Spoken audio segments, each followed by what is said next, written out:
Hi friends, welcome back to my channel. ఈరోజు topic వచ్చేసి March 8 current affairs video. So ఎవరైనా మన ఛానల్ని కొత్తగా చూస్తున్నట్లయితే ప్లీజ్ సబ్స్క్రైబ్ చేసుకోండి, లైక్ చేయడం మాత్రం అస్సలు మర్చిపోవద్దు. ఈరోజు ఫస్ట్ టాపిక్ చూస్తే కనుక ప్రాజెక్ట్ హిఫాజత్ ఏ రాష్ట్రానికి చెందినది అంటే ఇది పంజాబ్ రాష్ట్రానికి సంబంధించింది. సో ఈ ప్రాజెక్ట్ హిఫాజత్ని వచ్చేసి సామాజిక భద్రత మరియు మహిళలు మరియు పిల్లల అభివృద్ధి మంత్రి అయినటువంటి డాక్టర్ బల్జిత్ కౌర్ ఈ ప్రాజెక్ట్ని ఆవిష్కరించడం జరిగిందన్నమాట. మార్చి 7న ఈ ప్రాజెక్ట్ని ఆవిష్కరించడం జరిగింది. సో ఈ ప్రాజెక్ట్ యొక్క ముఖ్య ఉద్దేశం ఏంటంటే మహిళలు మరియు పిల్లలు ఉంటారు కదా, వారి యొక్క భద్రతను పెంచడం కొరకు ఈ ప్రాజెక్ట్ హిఫాజత్ని చేపట్టడం జరిగిందన్నమాట. సో ఈ ప్రాజెక్ట్లో భాగంగా మహిళలు అండ్ పిల్లలకు ఏవైనా ప్రమాదకర పరిస్థితులు ఉన్నప్పుడు ఈ హెల్ప్ లైన్ నెంబర్ 181 అనే నెంబర్ని యూజ్ చేసుకుంటే ప్రభుత్వ పరంగా హెల్ప్ అనేది లభిస్తుందన్నమాట. సో ప్రభుత్వ ఆధ్వర్యంలో ప్రాజెక్ట్ అనేది చేపడుతున్నారు, ప్రాజెక్ట్ హిఫాజత్. సో మహిళలు పిల్లల యొక్క భద్రత కొరకు దీన్ని ఏర్పాటు చేశారు. సో దీన్ని ఆవిష్కరించింది ఎవరు? డాక్టర్ బల్జిత్ కౌర్, సంబంధిత మంత్రి అయినటువంటి డాక్టర్ బల్జిత్ కౌర్ దీన్ని ఆవిష్కరించడం జరిగింది మార్చి 7న.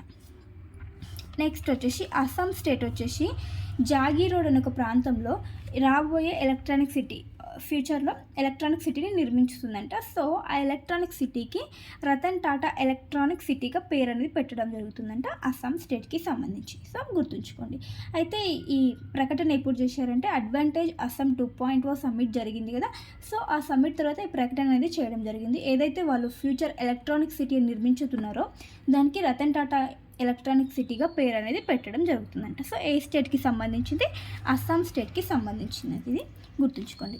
నెక్స్ట్ వచ్చేసి ప్రపంచంలోనే 3వ బలమైన బీమా బ్రాండ్గా ఏది నిలిచింది అంటే ఎల్ఐసి. ప్రపంచంలోనే 3వ బలమైన బీమా బ్రాండ్గా నిలిచిన కంపెనీ ఎల్ఐసి నిలవడం జరిగింది. సో ఇక్కడ ఏంటంటే బ్రాండ్ ఫైనాన్స్ ఇన్సూరెన్స్ అనే ఒక సంస్థ వచ్చేసి నివేదిక ఇవ్వడం జరిగింది. బ్రాండ్ ఫైనాన్స్ ఇన్సూరెన్స్ నివేదిక ప్రకారం ఎల్ఐసి యొక్క స్కోర్ వచ్చేసి 88 స్కోర్, 100కి 88 స్కోర్తో థర్డ్ ప్లేస్లో నిలవడం జరిగిందనమాట. సో ఫస్ట్లో వచ్చేసి పోలాండ్కి చెందినటువంటి ఒక సంస్థ పీజెడ్జీ ఫస్ట్ ప్లేస్లో ఉంది. సెకండ్ వచ్చేసి చైనా లైఫ్ ఇన్సూరెన్స్ వచ్చేసి సెకండ్ ప్లేస్లో ఉండడం జరిగింది. సో థర్డ్ ప్లేస్లో వచ్చేసి ఎల్ఐసి ఉంది. బ్రాండ్ ఫైనాన్స్ ఇన్సూరెన్స్ ప్రపంచంలోనే అత్యంత 3వ బలమైన బీమా బ్రాండ్గా ఎల్ఐసి నిలిచింది. అండ్ ఇక్కడ ఏంటంటే బ్రాండ్ విలువలో ఇది ర్యాంక్ పరంగా అయితే థర్డ్ ప్లేస్ ఉంది. బ్రాండ్ విలువలో వచ్చేసి ఎల్ఐసి పొజిషన్ ఎంత అంటే 12th ప్లేస్లో ఉందంట ఎల్ఐసి. అండ్ ఇంకొకటి ఏంటంటే మన ఇండియా నుంచి టాప్ 100లో ఇంకొకటి ఉంది, అదేంటంటే ఎస్బీఐ లైఫ్ వచ్చేసి 76th పొజిషన్లో ఉండడం జరిగింది బ్రాండ్ విలువలో. ఇది ర్యాంకింగ్స్ పరంగా చూస్తే కనుక ఎల్ఐసి థర్డ్ పొజిషన్లో ఉండడం జరిగింది. నెక్స్ట్ వచ్చేసి బెంగళూరు నగర విశ్వవిద్యాలయం పేరుని మార్చుతున్నారంట. సో ఆ పేరు ఏంటంటే డాక్టర్ మన్మోహన్ సింగ్ విశ్వవిద్యాలయంగా పేరు అనేది మార్చుతారంట. ఇప్పుడు బెంగళూరు నగర విశ్వవిద్యాలయం ఉన్న పేరునే డాక్టర్ మన్మోహన్ సింగ్ విశ్వవిద్యాలయంగా మార్చడం జరుగుతుంది. సో కర్ణాటకకు సంబంధించి సీఎం వచ్చేసి సిద్ధరామయ్య ప్రకటించడం జరిగింది ఈ విషయాన్ని. కర్ణాటక సీఎం ఎవరు? సిద్ధరామయ్య, కాంగ్రెస్ పార్టీ. నెక్స్ట్ వచ్చేసి ఒక యాప్ అన్నమాట, రైస్ యాప్. ఇది దేనికి సంబంధించిందంటే ఇమ్యునైజేషన్ అంటే టీకాలకు వ్యాక్సిన్స్కి సంబంధించిన యాప్ అన్నమాట. అయితే ఈ రైస్ అనే యాప్ను స్టార్ట్ చేసిన రాష్ట్రం ఏదంటే ఉత్తరప్రదేశ్ వచ్చేసి ఈ యాప్ను ఇనిషియేటివ్ చేసిందంటే స్టార్ట్ చేసిందన్నమాట, ప్రారంభించింది. సో రైస్ యొక్క ఫుల్ ఫామ్ చూస్తే కనుక ర్యాపిడ్ ఇమ్యునైజేషన్ స్కిల్ ఎన్హాన్స్మెంట్ ఈ రైస్ యొక్క ఫుల్ ఫామ్ అన్నమాట. సో దీన్ని ఆవిష్కరించిన రాష్ట్రం ఏదంటే ఉత్తరప్రదేశ్ దీన్ని ఆవిష్కరించడం జరిగింది. సో ఈ యాప్ దేనికోసం అంటే చిన్నపిల్లల టీకా కోసం ఈ యాప్ని క్రియేట్ చేయడం జరిగింది అనమాట. చిన్నపిల్లల టీకా కోసం ఆ టీకా యొక్క ట్రాకింగ్ అండ్ టీకాని షెడ్యూల్ చేయడము మరియు ఏఎన్ఎం నర్సులు ఉంటారు కదా, వాళ్ళకి ట్రైనింగ్ కోసం ఈ యాప్ని ఆవిష్కరించడం జరిగింది. సో ఇక్కడ చూడండి, టీకా ట్రాకింగ్స్, నెక్స్ట్ శిక్షణ మరియు భద్రతా నిర్వహణను మెరుగుపరుస్తుంది ఈ యాప్ ద్వారా అంట. సో శిక్షణ వచ్చేసి ఏఎన్ఎం నర్సులు ఉంటారు కదా, వాళ్ళకి ట్రైనింగ్ అనేది ఇవ్వడం జరుగుతుంది. సో టీకా యొక్క ట్రాకింగ్ కూడా ఈ యాప్ ద్వారా మనం తెలుసుకోవచ్చు అంట. సో గుర్తుంచుకోండి, రైస్ అనే యాప్ దేనికి సంబంధించిందంటే చిన్నపిల్లల టీకాలకు సంబంధించింది అనమాట. సో ఏ రాష్ట్రం దీన్ని ఆవిష్కరించిందంటే ఉత్తరప్రదేశ్ రాష్ట్రం, గుర్తుంచుకోండి. నెక్స్ట్ వచ్చేసి ఇజ్రాయెల్ దేశం యొక్క కొత్త సైనిక అధిపతిగా ఎవరిని నియమించారంటే ఇయాల్ జమీర్ని ఇజ్రాయెల్ దేశం యొక్క కొత్త సైనిక అధిపతిగా నియమించడం జరిగింది. సో ఇంతకుముందు మాజీ లెఫ్టినెంట్ అయినటువంటి ఇంతకుముందు ఉన్నటువంటి జనరల్ హెర్జీ హలేవి స్థానంలో ఇయాల్ జమీర్ని నియమించడం జరిగింది. సో ఇతను వచ్చేసి ఇతను రాజీనామా చేయడం జరిగింది. తర్వాత ఈ ఇయాల్ జమీర్ని ఇప్పుడు ఇజ్రాయెల్ కొత్త సైనిక అధిపతిగా నియమించడం జరిగింది. సో ఇక్కడ ఇజ్రాయెల్ ప్రైమ్ మినిస్టర్ ప్రధాని చూస్తే కనుక నెతన్యాహు. నెక్స్ట్ కరెంట్ అఫైర్, ధర్మ గార్డియన్ విన్యాసం 2025. ఇది ఒక ఆర్మీ సైనిక విన్యాసం. సో ఏ రెండు దేశాల మధ్య అంటే భారత్ అండ్ జపాన్కి మధ్య జరుగుతున్న ఈ ధర్మ గార్డియన్ విన్యాసం వచ్చేసి మార్చ్ 9తో ముగిసిపోయిందన్నమాట. సో ఎక్కడ అంటే వేదిక వచ్చేసి జపాన్లోని మౌంట్ ఫుజీ వేదికగా ఈ విన్యాసం అనేది జరిగిందనమాట. 6th ఎడిషన్ 2018లో స్టార్ట్ అవ్వడం జరిగింది. సో ఇది లాస్ట్ మంత్ ఫిబ్రవరి 25న స్టార్ట్ అయిన విన్యాసం మార్చ్ 9న ముగిసింది. ధర్మ గార్డియన్ విన్యాసం ఏ రెండు దేశాల మధ్య అంటే భారత్ జపాన్ ఆర్మీ మధ్య జరిగిన ఈ విన్యాసం. నెక్స్ట్ కరెంట్ అఫైర్ చూస్తే కనుక అంతర్జాతీయ మహిళా దినోత్సవం. ఎవ్రీ ఇయర్ మనం అంతర్జాతీయ మహిళా దినోత్సవాన్ని మార్చి 8న జరుపుకుంటాం. సో ఇది అందరికీ తెలిసిందే. సో వచ్చేసి ఈ మహిళా దినోత్సవం ఎందుకు జరుపుకుంటామంటే లింగ సమానత్వాన్ని సాధించడం కోసం, సమాజంలో మహిళల పాత్రని ఇంకా పెంచడం కోసం, మహిళల వేధింపులు, సమాన హక్కులు వంటి వాటిపై సమాజంలో అవగాహన కల్పించాలి. వాటి కోసం ఈ మార్చి 8న ఎవ్రీ ఇయర్ ఈ మార్చి 8న ఈ అంతర్జాతీయ మహిళా దినోత్సవాన్ని మనం జరుపుకుంటాము. సో ఐక్యరాజ్య సమితి ఎప్పుడు ప్రకటించిందంటే ఈ మహిళా దినోత్సవాన్ని, అంతర్జాతీయ మహిళా దినోత్సవాన్ని 1975న ఐక్యరాజ్య సమితి అంతర్జాతీయ మహిళా దినోత్సవాన్ని ప్రకటించడం జరిగింది 1975న. సో థీమ్ వచ్చేసి నేను నెక్స్ట్ చెప్తాను, ఇక్కడ రాయలేదు. నెక్స్ట్ వచ్చేసి ట్రోపెక్స్ 25 అనేది ఒక ఎక్సర్సైజ్. నేమ్ వచ్చేసి theatre level operational readiness exercise TROPEX అని అంటారు. ట్రోపెక్స్ 25 ఇది ఎక్కడ జరిగిందంటే హిందూ మహాసముద్ర ప్రాంతంలో ఈ ఎక్సర్సైజ్ అనేది జరిగిందనమాట. సో జనవరిలో స్టార్ట్ అయింది, మార్చ్ వరకు ఈ విన్యాసం అనేది జరిగిందనమాట. సో భారత నావికాదళ ఆధ్వర్యంలో ఈ విన్యాసం జరిగింది. సో ఇందులో ఎవరెవరు పాల్గొన్నారు అంటే ఇండియన్ ఆర్మీ, వైమానిక దళం, కోస్ట్ గార్డుల మధ్య పరస్పర భాగస్వామ్యంతో ఈ విన్యాసం అనేది జరిగింది. సో భారత నావికాదళ ఆధ్వర్యం అయితే ఈ మూడు అనేవి పాల్గొనడం జరిగింది. సైన్యము, వైమానిక దళం, కోస్ట్ గార్డుల భాగస్వామ్యంతో ఈ ఎక్సర్సైజ్ అనేది జరిగింది. సో ఈ ఎక్సర్సైజ్లో టోటల్గా నావికాదళాల నౌకలు వచ్చేసి 65 పాల్గొన్నాయి, 9 జలాంతర్గములు పాల్గొన్నాయి. నెక్స్ట్ 80కి పైగా విమానాలు వచ్చేసి ఈ ఎక్సర్సైజ్లో పాల్గొనడం జరిగిందనమాట. ఈ ట్రోపెక్స్ 25లో గుర్తుంచుకోండి. నెక్స్ట్ వచ్చేసి శౌర్య వేదనం ఉత్సవ్ వచ్చేసి ఇది ఎక్కడ జరిగింది అంటే మార్చ్ 7 నుంచి 8 మధ్యలో ఈ ఉత్సవ్ జరిగిందనమాట. అంటే సాయుధ దళాలు ఉంటాయి కదా, వారి యొక్క శక్తి యొక్క ప్రదర్శనలు, ధైర్య సాహసాలను ఈ ఉత్సవంలో భాగంగా ప్రదర్శించడం జరిగింది. అండ్ ఇక్కడ ఏంటంటే యువత ఎవరైతే ఉంటారో వారికి దేశభక్తిని పెంచడం కోసం ఈ ఉత్సవం అనేది జరగడం జరిగింది. సో ఎక్కడ జరిగింది ఈ శౌర్య వేదనం ఉత్సవ్ అంటే బీహార్ రాష్ట్రంలోని మోతీహరి అనే ప్రాంతంలో ఈ ఉత్సవం అనేది జరిగింది. సో ఇందులో ఏం చేశారంటే సాయుధ దళాలు అంటే ఆర్మీ, నావికాదళం అండ్ ఎయిర్ ఫోర్స్ ఉంటాయి కదా. సో సాయుధ దళాల యొక్క సైనిక శక్తియుక్తులను ఈ ఉత్సవంలో భాగంగా ప్రదర్శించారనమాట. శౌర్యవేదనం ఉత్సవంలో భాగంగా ప్రదర్శించారు. సో ఇందులో కొన్ని మిసైల్స్, యుద్ధ విమానాలు, యుద్ధ నౌకలను కూడా ప్రదర్శించడం జరిగిందన్నమాట ఈ ఉత్సవంలో భాగంగా.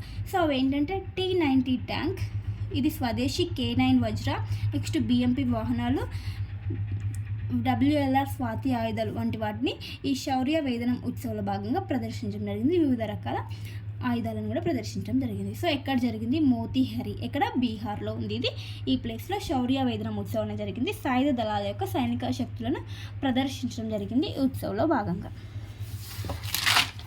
నెక్స్ట్ కరెంట్ అఫైర్, చప్చార్ కట్ అనే ఒక ఫెస్టివల్. ఇది ఏ రాష్ట్రంకి సంబంధించిన ఫెస్టివల్ అంటే మిజోరాంకి సంబంధించిన చప్చార్ కట్ ఫెస్టివల్. ఇది మిజోరాంకి సంబంధించిన ఫెస్టివల్ అని గుర్తుంచుకోండి. నెక్స్ట్ వచ్చేసి రీసెంట్గా ప్రధానమంత్రి నరేంద్ర మోడీ గారు ఉత్తరాఖండ్లోనే ఒక టెంపుల్ని విజిట్ చేయడం జరిగింది. ఉత్తరకాశీలో ఉంది. సో ఆ టెంపుల్ నేమ్ వచ్చేసి ముక్వా టెంపుల్ ప్లేస్ ఎక్కడ లొకేట్ అయ్యి ఉందంటే ఉత్తరకాశీ, ఇక్కడ ఉత్తరాఖండ్లోని ఉంది ఈ టెంపుల్ అన్నమాట. సో అక్కడ మార్చ్ 6న ప్రధానమంత్రి నరేంద్ర మోడీ గారు ఈ టెంపుల్ని పర్యటించడం జరిగిందన్నమాట. సో ఇక్కడ గాడెస్ దేవత వచ్చేసి గంగాదేవి దేవతగా ఉన్నారు. గంగాదేవి ముక్వా టెంపుల్ ఉత్తరకాశీలో ఉంది.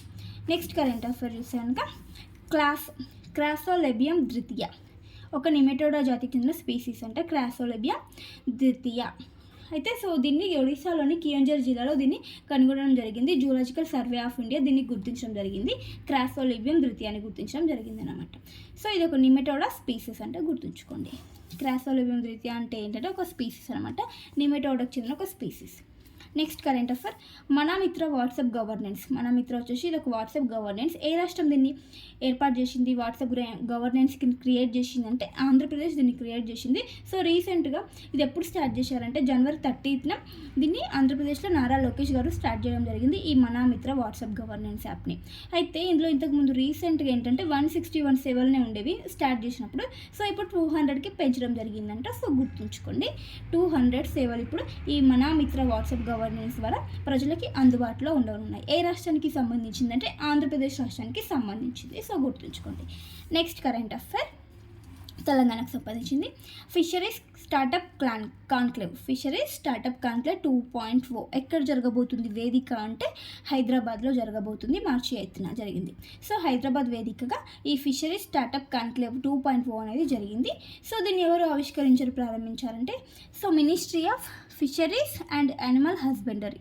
Ministry of fisheries and animal husbandry సంబంధిత మంత్రి అయినటువంటి శ్రీ రాజీవ్ రంజన్ సింగ్ గారు దీన్ని ప్రారంభించడం జరిగిందనమాట. ఫిషరీస్ కాన్క్లేవ్ 2.0 ఇక్కడ హైదరాబాద్ వేదికగా జరిగింది. సో ఇక్కడ చెప్పాను కదా ఇంటర్నేషనల్ ఉమెన్స్ డే యొక్క థీమ్ అక్కడ రాయలేదని. సో థీమ్ 2025 చూస్తే కనుక